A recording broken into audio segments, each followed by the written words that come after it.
Hello, my name is Anna Meyer, and I will be presenting our paper, Certifying Robustness to Programmable Data Bias in Decision Trees, which is joint work with Albarghouthi and Laura Stachny. To begin, let's think about a machine learning pipeline. We might be interested in questions about the model, such as, is it fair? Is it accurate? Is it trustworthy? These are valuable questions and have been studied from a variety of angles. But in this paper, we take a step back and consider the impact that the dataset has.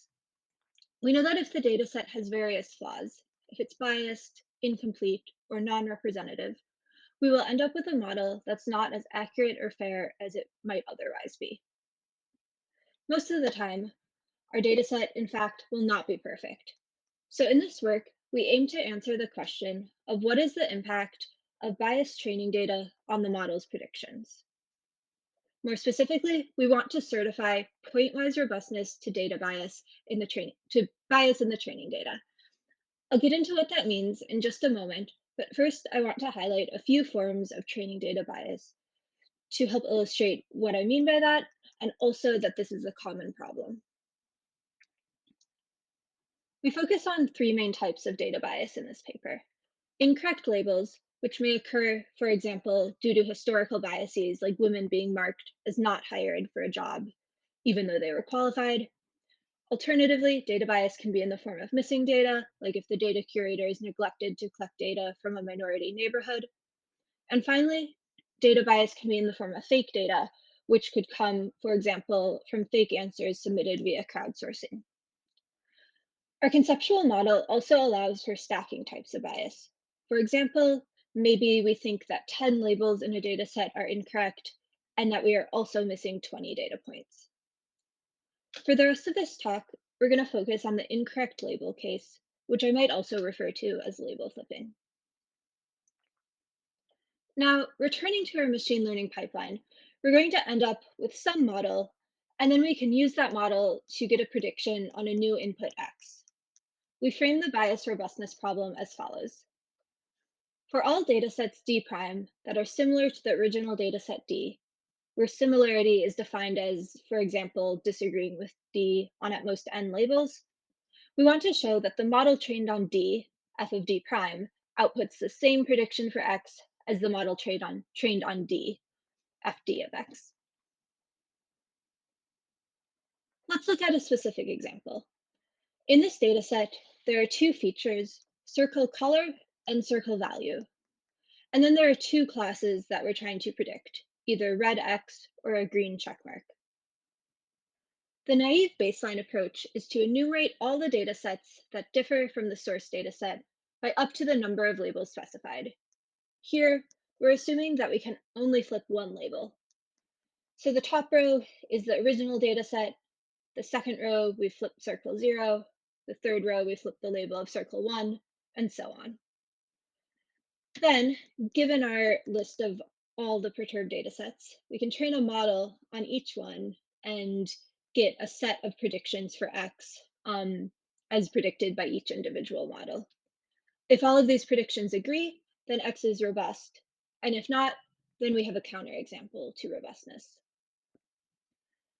The problem with this approach is that it's not scalable. For example, if we have a data set with 1,000 elements and 10 incorrect labels, we would have to train a model and classify the individual test sample about 10 to the 23rd times.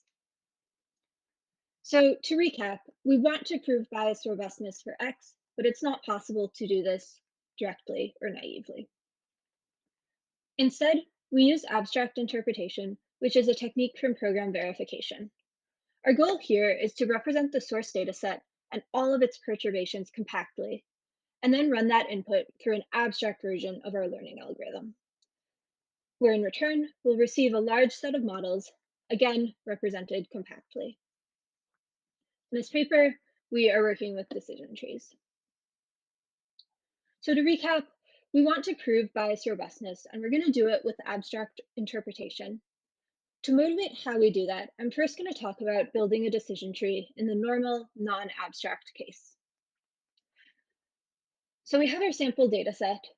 Since this data set is so small and well separated, it's easy to see that the optimal depth 1 tree splits on the predicate value less than or equal to 3. As a side note, to avoid any confusion, we could also split on the predicate value less than or equal to 4 for the same results, but I'm going to focus on this single predicate value less than or equal to 3. After splitting on the predicate value less than or equal to 3, we end up with the following two leaves. But let's suppose we didn't know this split was optimal. What would we do? Well, for each potential split, we compute the entropy. Focusing in on the right child, to compute the entropy, we first count up the number of samples with each label, and then use that to calculate Gini impurity, which is a form of entropy. Again, to avoid any confusion, I do want to clarify that I'm simplifying the true Gini impurity formula.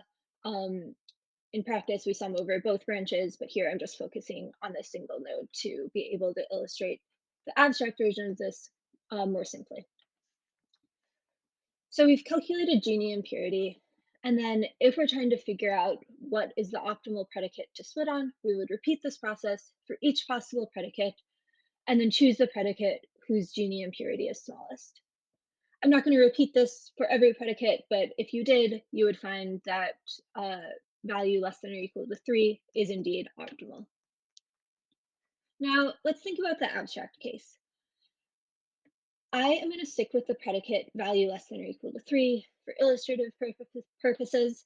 Um, and so, again, splitting the original data set, we end up with these two leaves. Focusing in on the right child, if we try to count up the number of elements with each label, we have to do things a little differently. Because we can flip one label, we can no longer assume that there are 4 green check marks. Instead, after flipping a label, potentially, there are going to be between 3 and 5 green check marks, and between 0 and 2 red X's.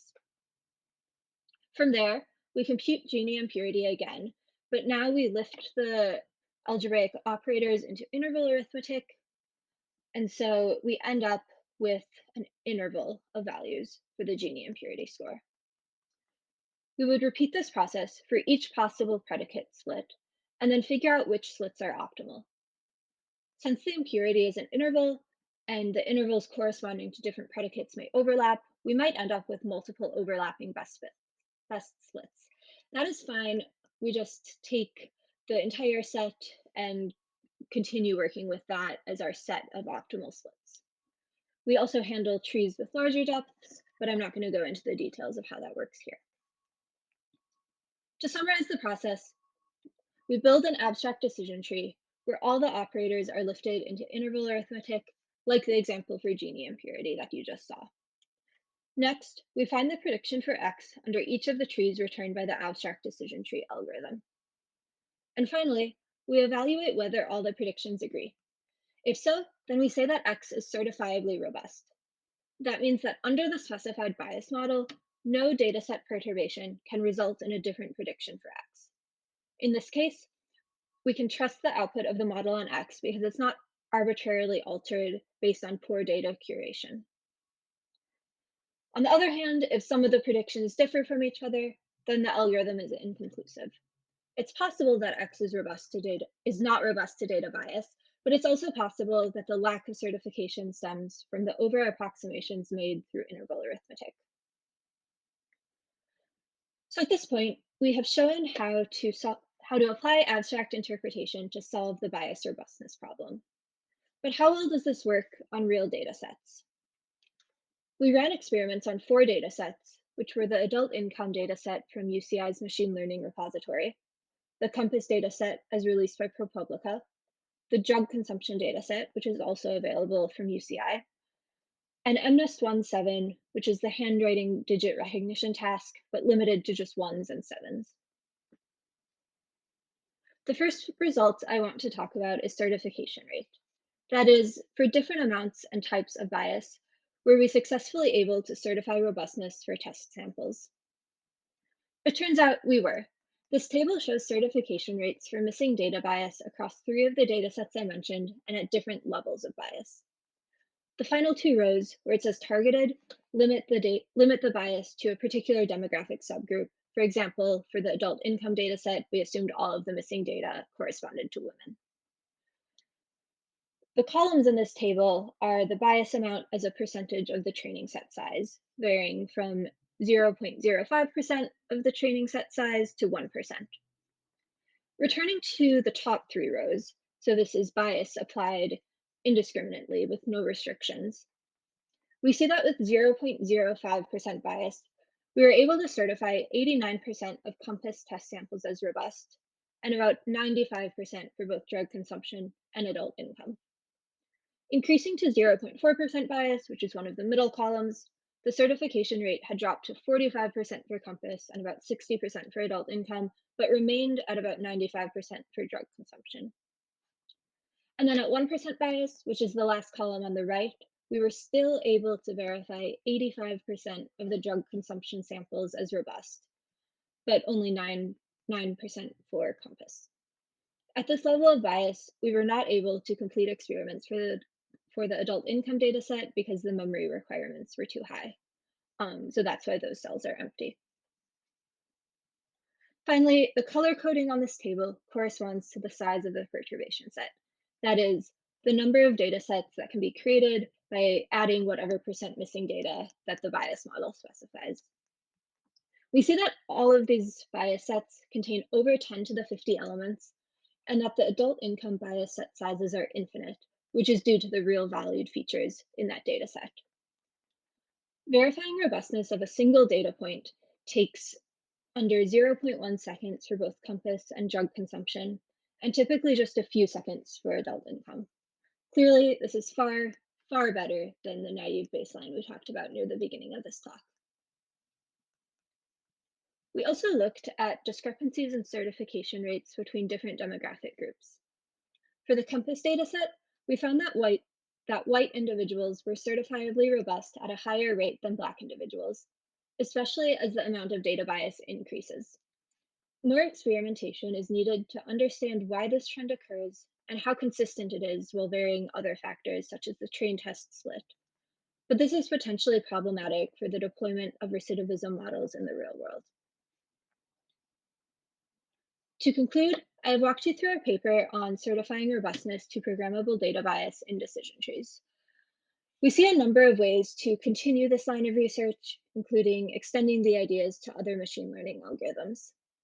Additionally, we're interested in establishing techniques to find counterexamples to robustness, which are minimal training dataset perturbations that result in a different classification for a fixed input when the machine learning model is trained on the perturbed dataset rather than the original one. Thank you.